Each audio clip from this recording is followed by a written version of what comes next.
ကိုအာလာတွေဟာဩစတြေးလျမှာရှိတဲ့သစ်ပင်တွေပေါ်မှာနေထိုင်ကြတဲ့တိရစ္ဆာန်အသေးလေးတွေဖြစ်ပါတယ်။လူတွေကသူတို့ကိုကိုအာလာဝက်ဝင်လို့တစ်ခါတလေခေါ်တတ်ကြပေမဲ့တကယ်တော့ဝက်ဝင်အနွယ်ဝင်တွေမဟုတ်ပါဘူး။သူတို့ဟာသားပိုက်ကောင်နဲ့ဝမ်းပတ်တို့လိုမျိုးအိပ်ပါတဲ့နို့တိုက်တတဝါအမျိုးအစားဖြစ်ပါတယ်။ကိုအာလာတွေကိုဩစတြေးလျအရှေ့ပိုင်းနဲ့အရှေ့တောင်ပိုင်းမှာရှိတဲ့ယူကလစ်တောတွေမှာအဓိကတွေ့ရတတ်ပါတယ်။သူတို့ဟာဘဝသက်တမ်းတစ်လျှောက်လုံးနီးပါးကိုသစ်ပင်ပေါ်မှာပဲဖြတ်သန်းကြပြီးမြေပြင်ပေါ်ကိုဆင်းခဲ့ပါတယ်။သူတို့ရဲ့တန်မာတဲ့လက်မောင်းတွေထက်မြက်တဲ့လက်သေးတွေနဲ့ကြမ်းတမ်းတဲ့ခြေဘဝအသားပြားတွေကသစ်ပင်ပင်စီတွေကိုမြဲမြဲကင်တွယ်ပြီးအလွယ်တကူတွေ့တက်နိုင်ဖို့ကူညီပေးတာပေါ့။ကိုအာလာတွေဟာယူကလစ်ရွက်တွေကိုပဲအဓိကစားသုံးကြပါတယ်။ဒီအရွက်တွေဟာဝါးရခတ်ပြီးစွမ်းအင်တက်နေတဲ့အပြင်အခြားတိရစ္ဆာန်အများစုအတွက်အစိတ်အတောက်အနှဲငယ်ဖြစ်စေနိုင်ပေမဲ့ကိုအာလာတွေမှာတော့ဒီအစိတ်တွေကိုခြေဖြတ်ပေးနိုင်တဲ့ဘက်တီးရီးယားတွေပါတဲ့အထူးအစာချေစနစ်ရှိလို့ရှင်သန်နိုင်ကြတာပါ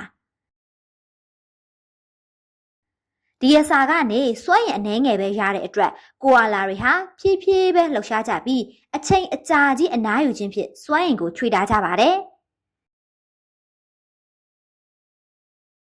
သူတို့ဟာတစ်နေ့ကို18နာရီကနေ22နာရီအထိအိပ်ဆက်တာဒါမှမဟုတ်အနားယူလေးရှိကြပြီးအချိန်အများစုကိုသစ်ပင်ပေါ်မှာပဲစားလိုက်အိပ်လိုက်နားလိုက်နဲ့ဖြတ်တန်းကြတာပေါ့ကိုအာလာအကောင်ပေါင်းလေးတွေကိုဇိုဝီလို့ခေါ်ပါတယ်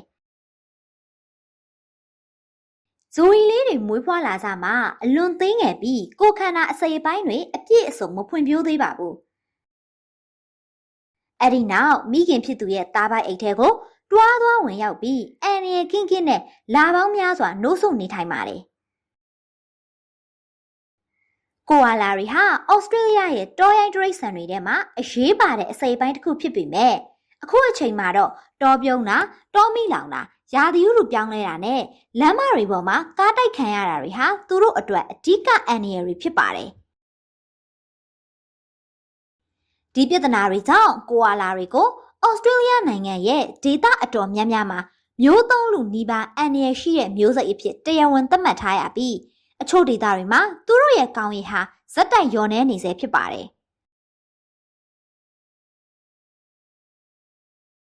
သူတို့တောရိုင်းထဲမှာဆက်လက်ရှင်သန်နိုင်မှုအတွက်သူတို့နေထိုင်တဲ့ယူကလစ်တောတွေကိုကာကွယ်ဆောက်ရှောက်ပေးဖို့ကအရန်အရေးကြီးပါတယ်။